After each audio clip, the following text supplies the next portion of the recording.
from the Washington, D.C. area. It's the Inside Scoop, all the news that our viewers want to know. Now, here's the host. Welcome to Inside Scoop. I'm Kimberly Costabile, and this week we are honoring our veterans. I'm here with Dr. Fred Foote, a retired Navy neurologist and author, and June Forte, a poet laureate who started the Virginia Poet Laureate program, the Company of Laureates. We'll be talking a little bit more about creative ways that writing can be used to cure PTSD. But first, let's talk a little bit, since I'm in the company of veterans today, I'd like to hear a little bit about your veteran experience and how are things today as a veteran compared to when you were in the service? Well, Kim, I'm a 29-year military veteran. I retired in 2009, so I kind of span Vietnam all the way through Gulf War I to the present.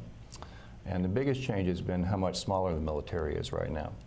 Only 1% of households have a family member in the military. And so as we try to do programs to help veterans who are facing challenges, it's important to have a bridge and ways of helping civilian folks understand what veterans are going through. Thank you. Thank you. And June, you were saying that you had noticed that there were differences between back when you were serving in the Army and what's going on today. Yes, certainly. I had the fortune of going into the Army in 1977 when there was a great deal of Vietnam seasoned combat veterans in my unit, the 4th Infantry Division, that I was assigned to. And I was a photojournalist, so I got an opportunity to put my nose into everybody's business and be welcome to do that.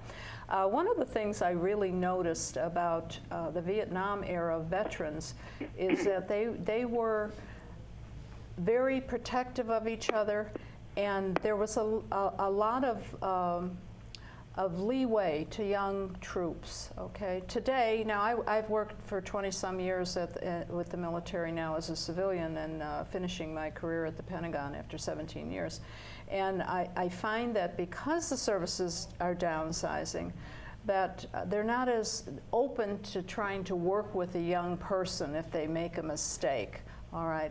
Used to be, you made a mistake and the first sergeant would get a hold of you and take a stripe away or something. But now they're more readily putting them out of the service rather than trying to work with them, I think. Mm-hmm. June, do you think there's generational differences between the current Iraq War generation and the Vietnam ones? Oh yes, absolutely, absolutely. I have gone around the country talking about 9/11 and what happened at the Pentagon, and I always make a point of telling the young service people that I meet that the Vietnam veterans have their backs, that what happened to them is not going to be allowed to happen to these young troops, and it hasn't. The country has been very open and loving to our troops right now. I know that we're taught in school even you can dislike war but support the veteran, and that's what we're hoping to do today by this show. That's our philosophy. Yes, yes. And when we read some of these writings, creative writing from fiction to poetry, we really observe the firsthand experience, and I think that is both cathartic for the writers, but it also connects the reader to the experience a little bit more. But I still feel that there's a disconnect. On the phone, we also have on the phone today, we have Richard Epstein, and he is the founder of the Memorial Day Writers Project, and also do you find that there's still a disconnect, a need to connect the civilian and the veteran? Sure, I'd be glad to. Okay. We've been down in the mall since 1993, a group called the Memorial Day Writers Project. So we put up a tent, and rain or shine, we have an open mic venue for all veterans and friends of veterans. We do poetry, prose, and song. We have a lot of book authors that come down, and they'll also have their books for sale, and poets that may have chapbooks, and they could sell them also. And singer-songwriters that tell their story using the arts and song. And if anybody's in the area and they would like to hear some veterans talk about what it was like and what it is like, come on down. It's open to anybody. And I've attended it. It's an awesome show, Dick, so I know you're going to have a big success. You'll be there in spirit. It's okay. That's awesome. And so, Dick, what have you found? What was the big difference between when you first came home versus what you experience now as a veteran? It's like day and night. It was quite different then. Obviously, there was a lot of anti-war protesters, and it was very, well, number one, we were told not to wear our uniforms when we come back. Most of us came back on civilian airlines. And it was not uncommon to have somebody throw something at you, spit at you, come up and yell that you're a baby killer. I mean, people knew what they knew, and they didn't want to know anything different. So today, obviously, it's a lot different. We have learned that you could support your troops because we're doing what our country asked of us, and it sure doesn't make sense to denigrate the veteran, I don't think. And where can someone find the Memorial Day Writers Project book that you wrote? Well, that's a tough one. I'll have a couple copies down in the mall. Yeah. If they do a Google search on Epstein, a common bond. A common bond. Right. They could get an e-copy for like $2, and that's obviously a good way to do it. If I Xerox it and have it for sale, it's like $12. So 2 is better than 12. Okay, good, very good, very good. So yeah, we look forward to hearing more of it. I have a clip from June organized this Company of Laureates event, and at this event, she decided to have a panel of veterans. That's just one aspect. This was all about poetry statewide, but there was one panel regarding veterans, and we're going to talk about that a little bit later. But I have a clip from it that I would like you all to hear. It's a poem by, I believe, Bill Glose, if I have his name correct, and he's going to talk about what writing does for him, and the process. So we'll listen to him for a little bit. Okay, ready? Is it rolling? I didn't talk about it or share we any can hear it. experiences with anyone for about 10 years. Then I started writing about it.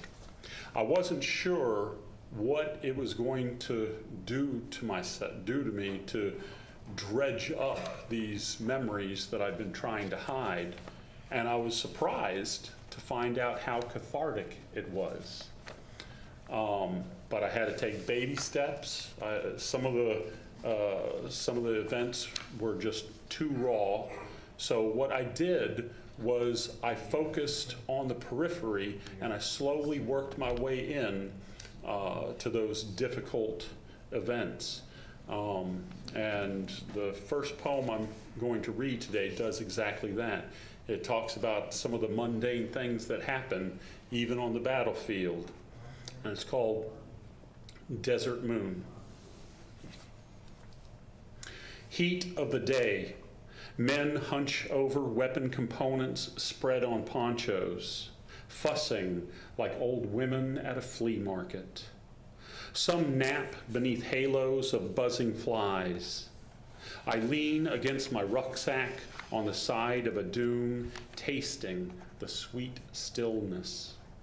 Undulating landscape before me as strange as that of the desert moon, pockmarked with craters from blows it never anticipates.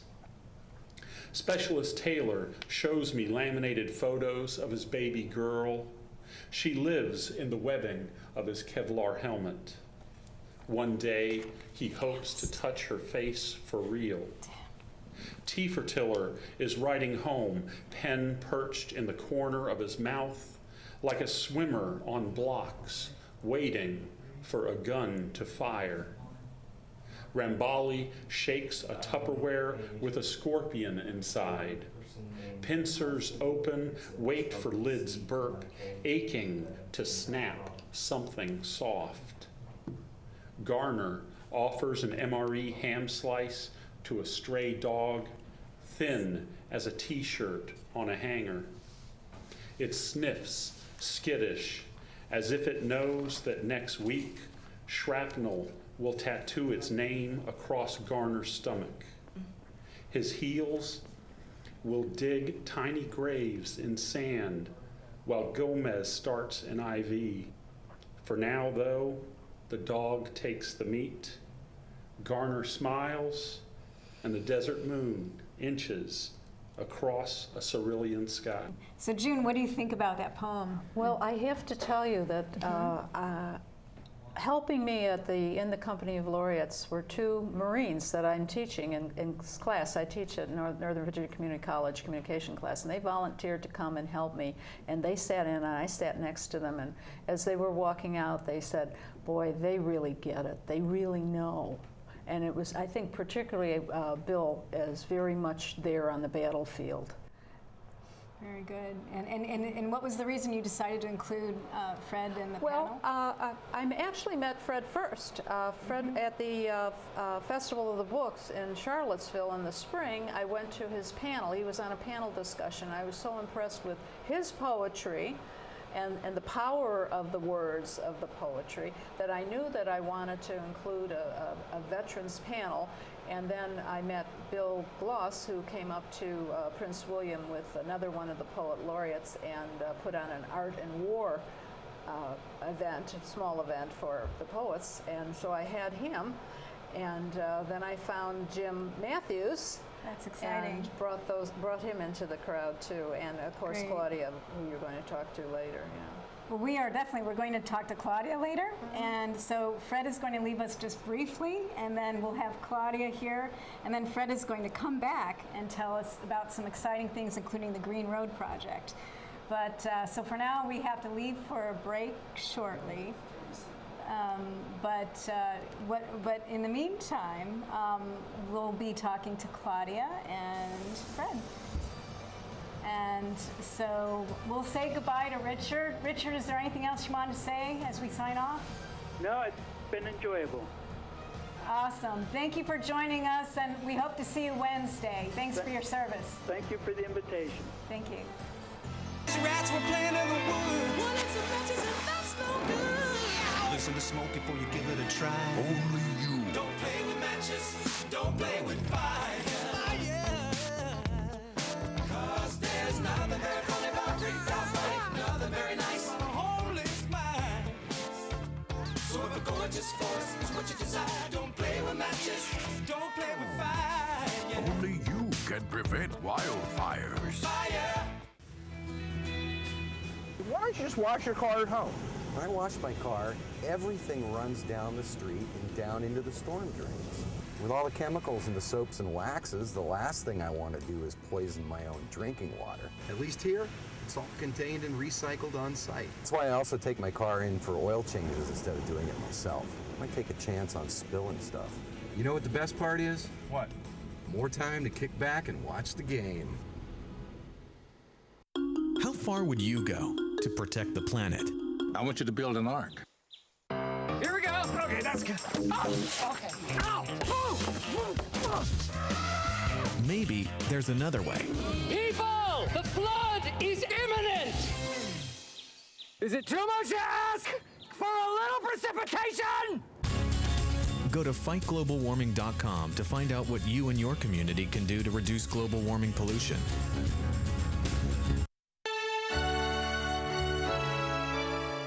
Somewhere around the world, there are men and women of the armed forces risking their lives, helping rebuild communities after natural disasters, collecting toys for needy children, tutoring kids in school. These are your sons and daughters who work to keep us safe, secure, and free. Dedicated men and women who put their country first.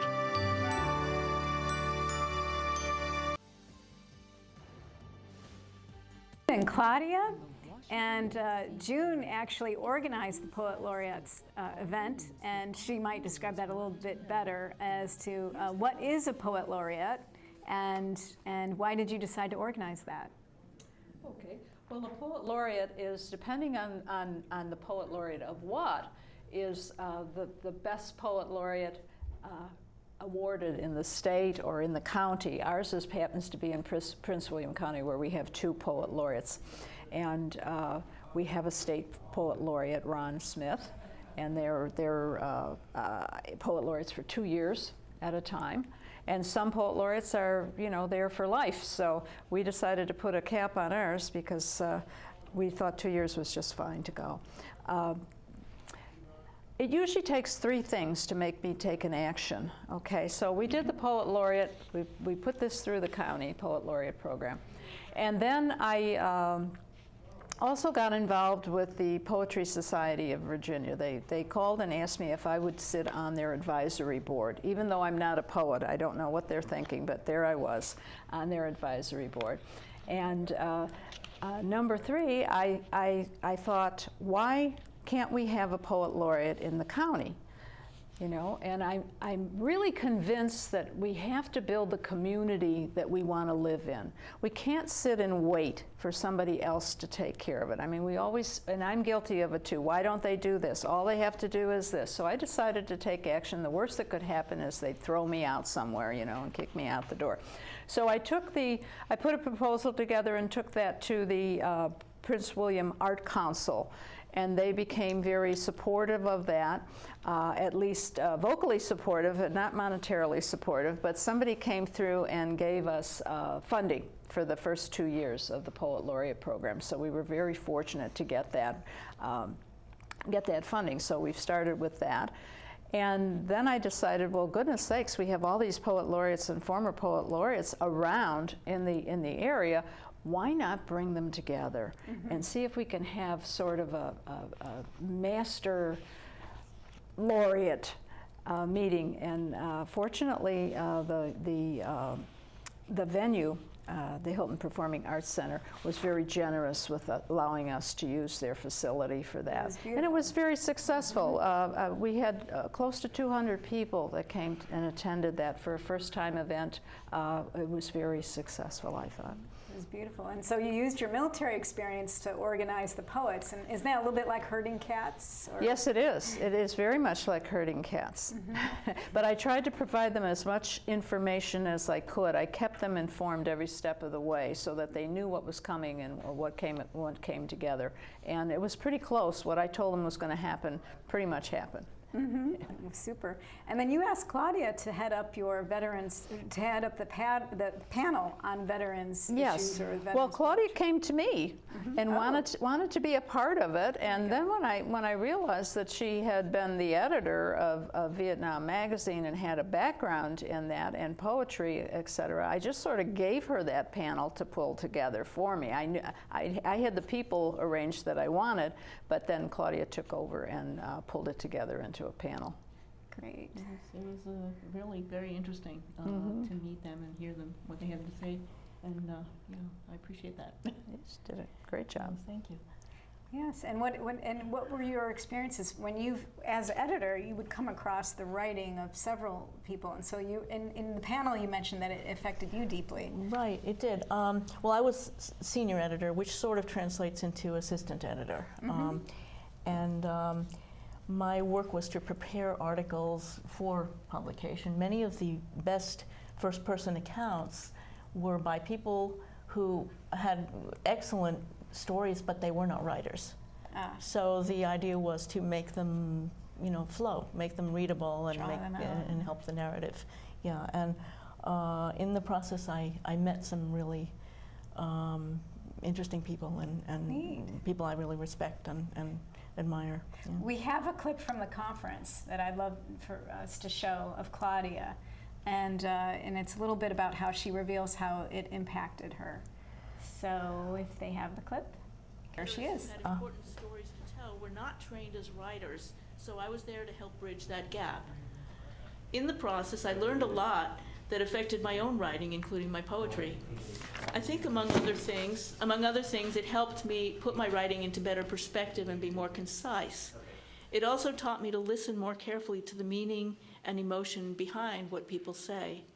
because there was often a good deal that these people in particular could not or would not say in words. So that was a wonderful experience for you. We have another clip of Bill Gloss again speaking another poem called Get Some. And do you remember that poem? Oh, that was devastating poem. Get Some. It was. Yeah, and I found that intriguing because it talked about the new generation and when they're playing video games, but not really connecting the warlike video games to the reality. So if we have Bill's clip, it is a sad fact that while veterans often look back on conflict with remorse and gratitude for having survived, youths often look forward to war as some thrill they wish to chase. Get some. They chant it, these zombies clutching joysticks, mesmerized by screens of pulsing light, splashes of color. Get some, get some. Cave dwellers wearing headsets. Avatars run, point, shoot at friends whose faces they've never seen. Get some, get some. Sunshine is no lure, no excitement in swatches of green grass, no wonder in the sky. They want to know what it's like to watch a head explode. Can't wait till they're 18, worried they'll miss their chance to get some. I want to roll a boulder into their river and change its course. I want to press weight of history upon them, but their minds are already flat. They howl at videos of skateboarders face planting, grinding tracts of skin on pavement. Whoa, dude, he got him some. These boys wear innocence like a dirty diaper. If only I could shield their eyes before jigsaw of someone they once knew burns into retinas, before nostrils fill with charred flesh, eardrums reverberate with yowls for help, cries for mama. I want to pound the pain of yesterday so deep into their chests that they'll be careful tomorrow. If they knew how soft a body really was, would that lessen their love of steel? Would they caress their arms and legs to savor memory? Or would they still want to get some? Imagine, I want to say, a nail piercing your foot slowly, rusted barbs ripping raw edges of flesh. Multiply that by 100, by 1,000. But these kids are not good at math. They will live forever. They will get some, taste it for themselves, taste it, smell it, chew it, swallow it, become what they've dreamed of since weaning off cartoons. Get some, get some, get some. The mantra spews, and only one thing will salve this slash of longing. One cure, one blade that promises exactly what they want. The guillotine beckons, and up the steps they climb, chanting with each footfall, get some, get some. To look inside its basket, they must expose tender necks. Even this won't stop them. Nothing will. Not until they get some, until they get some. Wow, powerful. So as English teachers as well, what is it that you think makes that poem outstanding? Well, for me, it's the emotion of it. It's the realization that our young people go off to war as if it's a game, and until they experience what war is really like, they don't know, and that's probably the basis of his thing. He just would love to save these young people. Mm-hmm. And Claudia, what do you think? How did that strike you? I think the same way, yeah. It's, and his language is very sparse and understated, and that makes it more powerful. Mm-hmm. Yes, and his rhythm right. and the variance and the cadence. So there's something that you said in the panel, and you said that writing poetry, I love free verse, but you're also saying when you go to restricted forms that that's freeing. How can you repeat what you said? Right, I think some people think that writing in forms using metrical rules and rhyme is restrictive, but really it frees up the subconscious, the unconscious, because if you're focusing on finding a word that rhymes, then other thoughts seem to come more freely. It's very much like a dream process. So. Wow, sounds very good. And so we'll be having Dr. Fred Foote up again talking about the healing nature of poetry. But first, and before we go, though, we want to talk about Claudia's book, Let's Get Out of Here, Poems of War, Love, and Peace of Mind. And this is what she wrote, and tell us a little bit about that. Well, this is just a collection of poems I've written over the last several years that were inspired by the experience of working with veterans. I'm not a veteran myself, I hope that's clear. I'm a friend of veterans, I think, and having worked in that capacity made me, well, it just inspired a lot of poems. So. Super. It's so inspiring to hear from both of you today, and we hope to hear from more poets tonight when we come back. But thank you so much for being with us, Claudia, and we'll talk to you later. Thank you. Thank you for inviting us. Thank you. Oh, yeah. So we enjoyed visiting with you. This year, 28,000 Americans will be diagnosed with oral cancer. Every year, 7,000 Americans die of oral cancer. I'm Eva Cohen, and I'm an oral cancer survivor. I didn't fit the profile. I didn't smoke or drink. I had no family history of cancer, no family history of cancer. I was 31 years old. 31 years old. I went to see my dentist about a sore in my mouth that wouldn't heal. It was oral cancer. I had to have a radical neck dissection and a portion of my tongue reconstructed. I didn't know if I was going to live or die. I'm Surgeon General Richard Carmona. The survival rate for oral cancer is only 50%. Oral cancer can happen to anyone. If you have a sore or lesion in your mouth that doesn't heal within 2 weeks, see your dentist. Early detection is the key. Early detection saves lives. I know. 1 in 8 Americans goes hungry. One idea helped change that. A community started a garden that blossomed into farmers markets. 1 in 6 children lives in poverty. One group of women found an answer by opening a daycare center that their neighbors could afford. Today, 36 million Americans live in poverty. But one by one, people are helping themselves and each other to change the picture of poverty to one of hope. For easy ways you can help, visit povertyusa.org. 2 words for you. Pop quiz. Ready? Name any funny movie. A drama. Name a mystery. And one more thing. Name the movie your kids saw today in science class. Know what really matters. Know about your kid's school. And know about your kid. Find out 100 ways to know more, do more. 2 words for you. Pop quiz. Ready? Name any funny movie. A drama. Name a mystery. And one more thing. Name the movie your kids saw today in science class. Know what really matters. Know about your kid's school. And know about your kid. Find out 100 ways to know more, do more. We're back to the Inside Scoop. Here again, your host. We're back here with Fred Foote, who wrote Medic Against Bomb.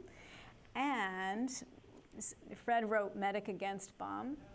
And we also have Richard Epstein still on the phone here, because there are a few questions we needed to ask. My question, before we get into the books that you've written, from a practical sense, how I know not all veterans experience PTSD, and different veterans experience it at different levels. So if we could ask Richard first what he's experienced on a personal level, and then perhaps you could talk about the clinical aspect. Sure. That would be great. But so Richard, when we talk about post-traumatic stress disorder, what has been your experience and the experience of your friends? Well, one thing I've noticed is a lot of people are still very hesitant about having it treated. I mean, it seems like a catch-22 where they'll lose their job or perhaps lose their security clearance or not be allowed to work in the same function or capacity as before. So that obviously makes them think twice about getting medical attention or psychological attention. That's true. I've spoken to some high-level executives, and they never want to go on record for feeling things, but what they told me was that later in life, sometimes 30 years later, that's when people might feel things. And so it's an interesting juxtaposition. Perhaps they're busy raising families or this or that. I'm not exactly sure. So Fred could talk a little bit more about it, but they were saying that sometimes some symptoms surface later in life that didn't surface earlier. So not only do they not talk about it for professional reasons, but things are changing as they get older. But Fred, what's on a clinical sense? How would you describe the syndrome? Well, PTSD, Kim, is post-traumatic stress disorder, and it's a reaction to the terrible psychological trauma of combat. Everyone in combat has severe stress, and it's a very painful thing to endure. But we call it PTSD when the painful symptoms of this last more than a couple of months. And there's 4 things that constitute having PTSD. One is having re-experiencing episodes of the traumas of combat, such as nightmares or flashbacks, even like hallucinations where you actually think you're back there. Second is withdrawal and not being willing to talk to people, social withdrawal. Third is that you become very irritable and kind of agitated to small stimuli, such as a car backfires and you throw yourself to the ground because you think you're hearing an explosion. Okay, and then fourth, having a lot of suffering in your life, problems with mood and thinking that have a lot of negativity.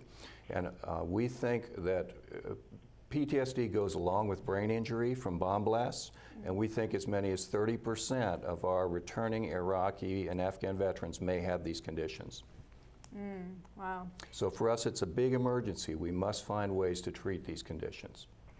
And then the other emergency I heard was that there's a statistic back in 2014 that 2 people were committing suicide a day.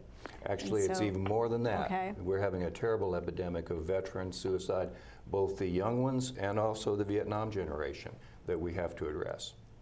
Okay. And why do you think it would be later in life that the Vietnam generation is? Just the burden of suffering that continues. And because PTSD can really mess up your social relationships, your work, your jobs, all your happiness in life, there's a lot of possibility of getting alcohol or substance use problems along with that as you try to numb yourself against the pain. So it's a problem that just wreaks havoc in your whole life in all its dimensions. Wow. And it's happening to our finest people who've defended us against the nation's enemies.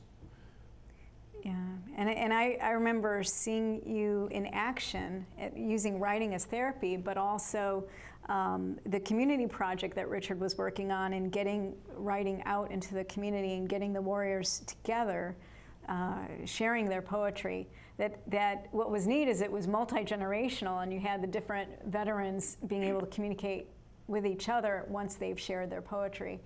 But Richard, how have you found writing to be helpful for yourself personally and what you've seen in your group? I heard someone say long ago that if you write the story, it doesn't control you.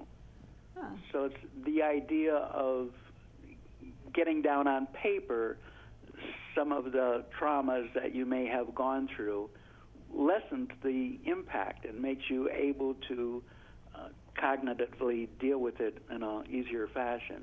Wow.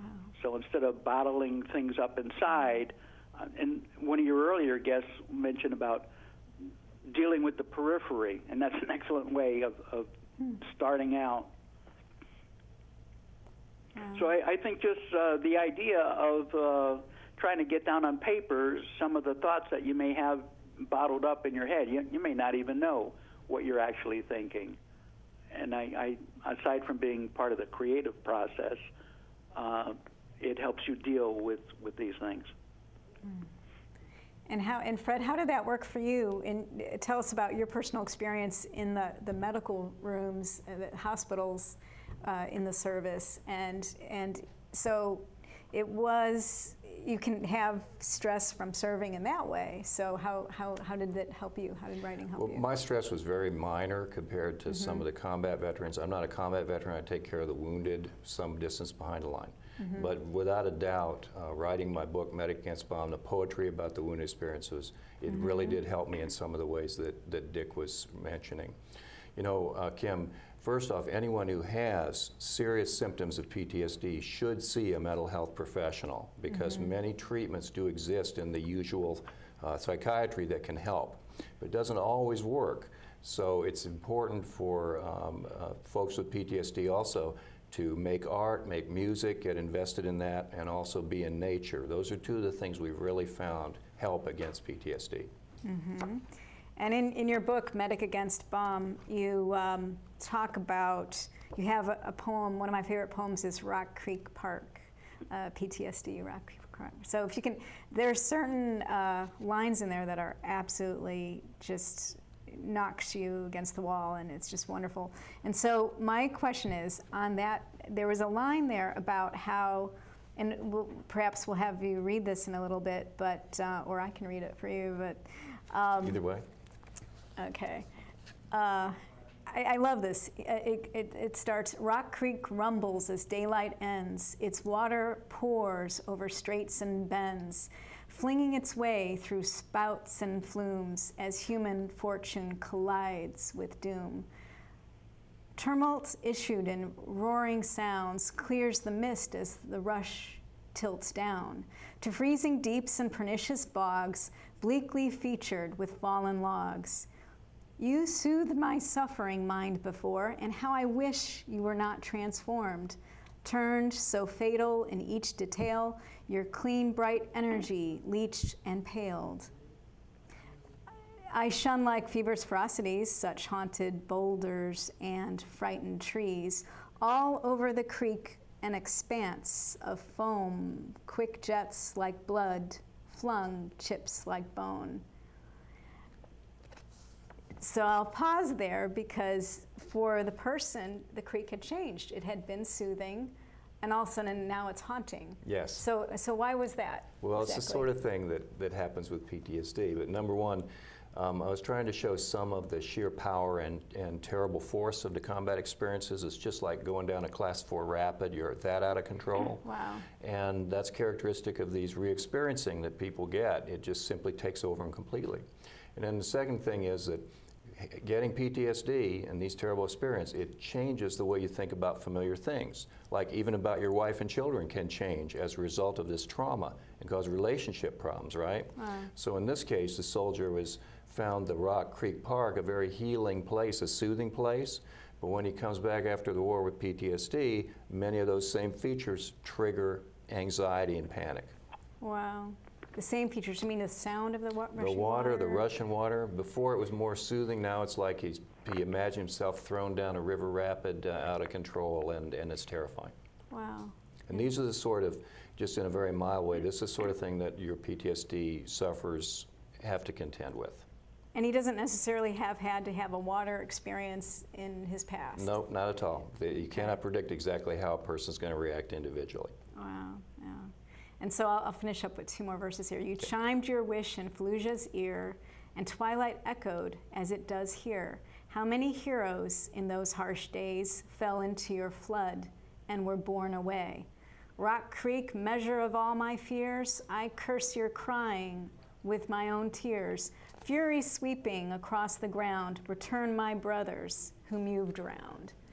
So now Thank I like you for reading that. Oh, I love it. I love it. Now, return my brothers whom you have drowned. That's heavy. So Yes. where did that line come from? It emerged just out of the experience. The Shriek is actually murderous of the soldiers in his mind.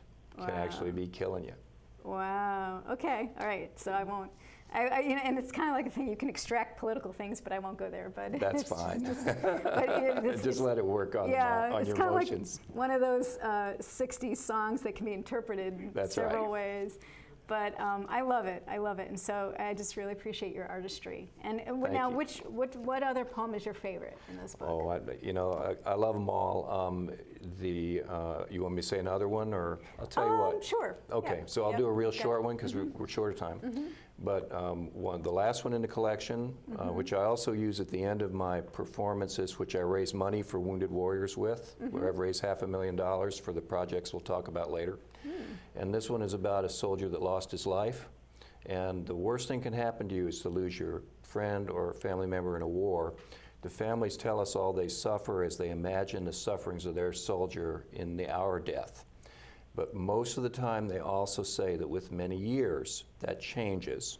And when they think of their loved one, the tortured image has gone away and they see in their mind a smiling young man or woman. So this little poem is about that. It's called The Gunner John. Okay. Actually, we'll do that. We can do it at we've got the end. about a minute? Okay, we'll do it. The Gunner John. Okay. Pity him here, his skull crushed by a tread. Beneath the mud pressed out one intact jaw.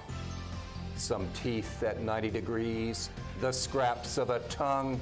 Was he no more than this? No, this was a mask.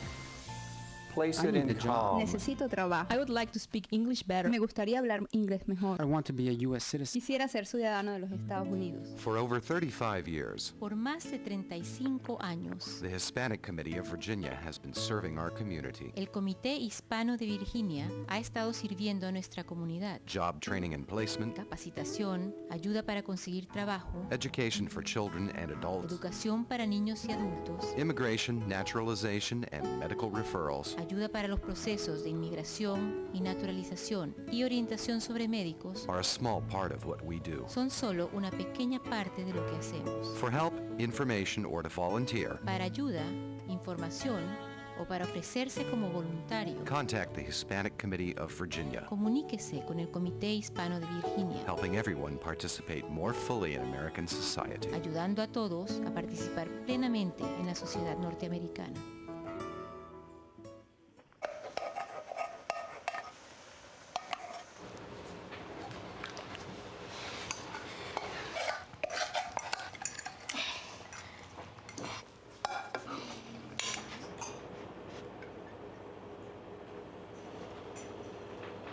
Hey, Lena, where's yours?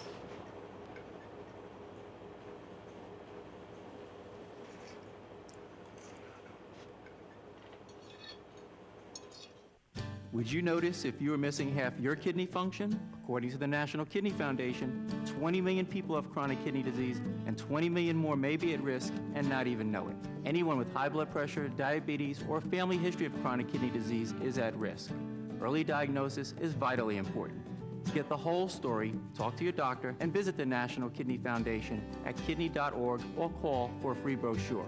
Because when it comes to chronic kidney disease, you might not know the half. We're back to the Inside Scoop. Here again, your host. Thank you. We are back with Dr. Fred Foote. He won the USA Best Book Awards finalist, Medic Against the Bomb.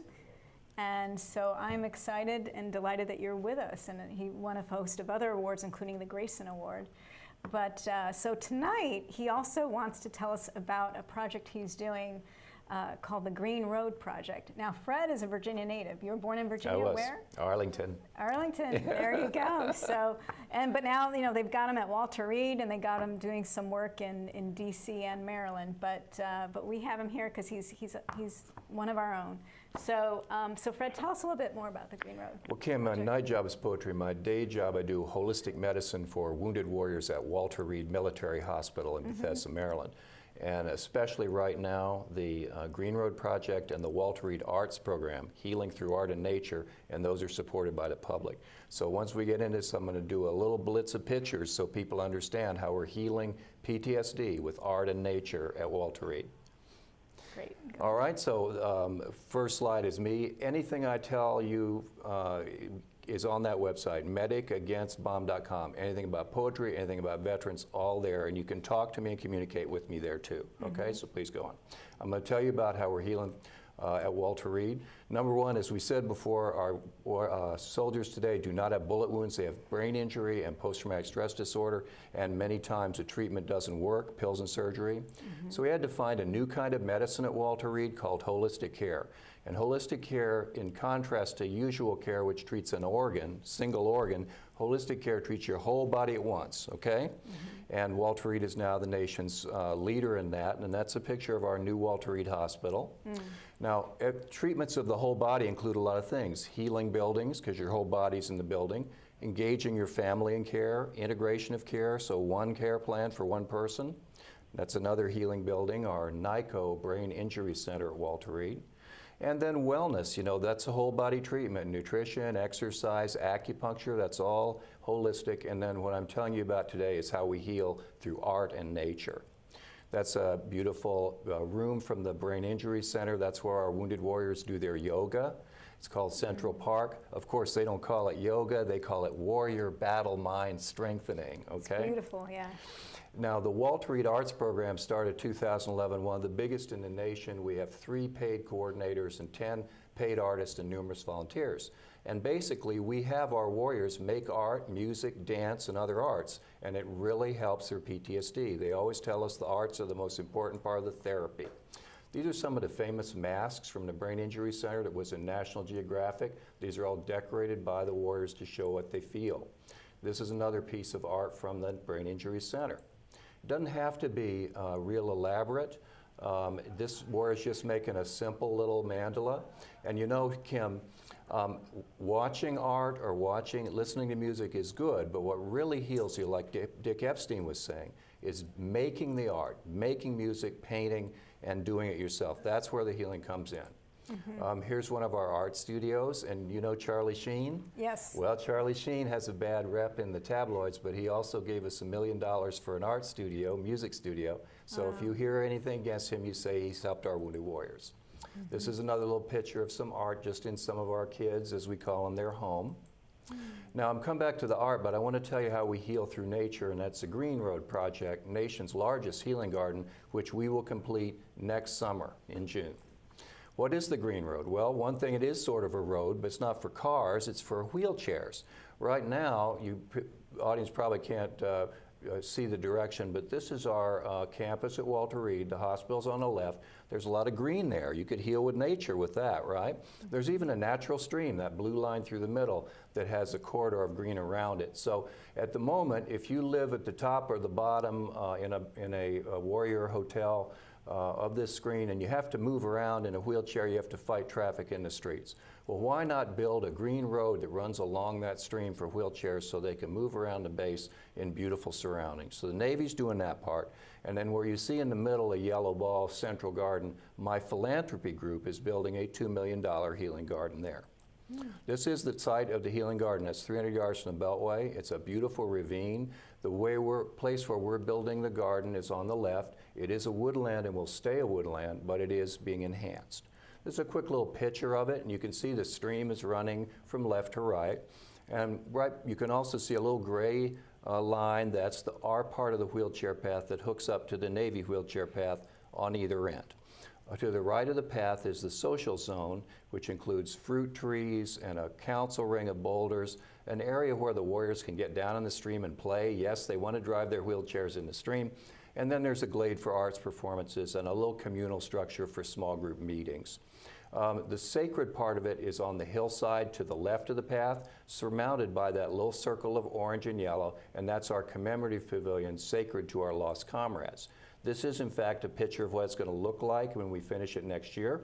And you can see it's very open. It doesn't play with your mind. There's a seating area on the right with an arbor. There's some artwork and a fountain, but nothing, it's all just a place where you can be with your thoughts in a setting that says that all is not trauma, that there is rebirth and regrowth. There are many beautiful trees, there's stones, there are other spiritual nature features that provide healing. The fallen tree, which is all over the site, is our symbol of the lost warrior who gives life even in death and is never absent from us even in death. We have a bunch of partners. I'm just going to mention at the bottom the TKF Foundation, our wonderful prime donors, Tom and Kitty Stoner, who gave us $1 million to help the garden. And then right above that, CDM Smith is a Chantilly, Virginia firm, and they are our engineering firm. The Institute for Integrative Health Baltimore is our sponsoring nonprofit. We have a big research program, which I don't have time to tell you about, only it's very cutting edge, very space age, to do measurements of the whole body at once to show the body as a whole getting better from illness to wellness. We did a national search and found several of these advanced masks, and we're applying them here to show that the nature exposure makes you well. That's my team. Those are brilliant engineers, scientists, soldiers, every kind of personnel. My position up top should not be construed that they listen to what I say. The only one who does is the therapy dog, Ralph, and his master, Bob Kaufman, is teaching him not to do that. So he'll be like the rest soon. The research that we're doing, I'm just going to mention, to measure the whole body moving from illness to wellness includes genetics, measuring stress markers of your stress response, and even doing artificial intelligence of your written language. It can tell us if you're healed or not. This is just one quick example. In the upper right-hand corner, you see a square. Herb Benson at Harvard has 60 genes that turn green when you have PTSD and red when you're cured of PTSD, essentially. And what you see in the upper right is 3 columns, one green one down the left, one pink one in the middle, one red one, and that's a person getting better from PTSD. So we hope to show that progression from green to pink to red is done by the garden. There's a little slide here to close up with that our site is beautiful at all times, and we have many critters on the site. We have wonderful tame deer, we have foxes, even coyotes, we have all kinds of animals, and part of our job is to bring the people with the animals in a loving kind of way. They both share the site. We're going to be feeding the animals, and it's kind of like a Garden of Eden when these things occur. There is a big fundraising campaign. You can donate to the Green Road, but just contact me through the website. Also, I will come and talk to you about any of these ways of helping veterans free of charge in your community. I want to just briefly mention the newest thing we've done. I mentioned that the Walter Reed Arts Program is healing PTSD at Walter Reed. Well, we're now taking that into the community across Maryland with the Maryland Network of Arts and Gardens for Veterans. That's art and garden projects independently run across Maryland, and a state director at the Institute for Integrative Health will train the artists, refer the veterans, and do research. We intend over the next few years to use the healing of art and nature in communities to decrease veteran suicides across Maryland. And I'll just add that if your community wants to take a shot at doing some of this in Virginia, I will come down and talk to you and tell you how it's done. Great. So what's the bottom line? Art and music making heals PTSD. Nature heals PTSD. Communities can do it. You don't have to be a doctor to help veterans with PTSD. You can take care of your own local vets in your community and find out everything at medicagainstbomb.com. This is how I hope our Green Road Garden will look in 6 months. And as President Obama says, may God bless the United States of America. Thank you very much. Good. Well, you know, my agenda is to talk about hoping that you'll do something like this in Fairfax County. Of course. And of course, my favorite parks would be Mason District Park and Green Spring Park. But of course, there's also Burke and just some lovely areas. But I think about Green Spring, I think about the areas where you can have poetry recitals and different things in the community center. Yes. And then you have that beautiful promenade garden where that veterans can enjoy. And I also think of Bo White, who was instrumental in starting that, the Green Spring Gardens, and he was a veteran as well, a very distinguished Marine. So yes, my agenda is to have you come back again sometime, and maybe have you go head-to-head with some of my parks friends. And so when you do it, when you take it on the road, how do you encourage the communities to start their own program? Well, the biggest thing is there's so few vets so few people in the military now, that often the civilian audience, which is providing the money for these philanthropic programs, holds back because they feel they don't understand the wounded warrior. So I found that my book, Medic Against Bomb, all poetry about our wounded warriors, when all I have to do in front of a Rotary Club, in front of a convention, any sort of audience, is read 10 minutes of poetry from that book with some projected images of our wounded soldiers, and immediately that audience understands the wounded soldier and they want to help, and I've raised $500,000 with poetry to help our vets through art and nature. There's a kind of a neat story. We all know this works in our heart, just like you do, that when we suffer, we seek nature and art. But we've got to get the proof to convince the doubters. That's what the research is for. We have a sister project in Portland, Oregon that's making a hospital garden right outside labor and delivery. So the women will have the option to go to the garden for labor instead of their usual room. And of course, the research is compare the ones who labor in the garden to the ones who labor in the room and see if maybe they don't have better labor in the garden. But guess what? None of the women will sign up to be in the room. They all want to be in the garden. So they know in their hearts that it's the nature that's going to heal them. And this is what we're trying to give structure and research. That's amazing. That's amazing. Beautiful work. Beautiful work. I just so admire your work. So we will have you again, I'm sure. Okay, thank you for having me this time. And what are you doing on Veterans Day? I am pursuing fundraising for the Green Road at a location in Maryland. One I can't miss. But everyone should go to Epstein's Memorial Day Writers Project on the Mall. Wonderful. Well, thank you for being with us tonight. I'm Kim Costabile. Thank you so much for being with us at Inside Scoop.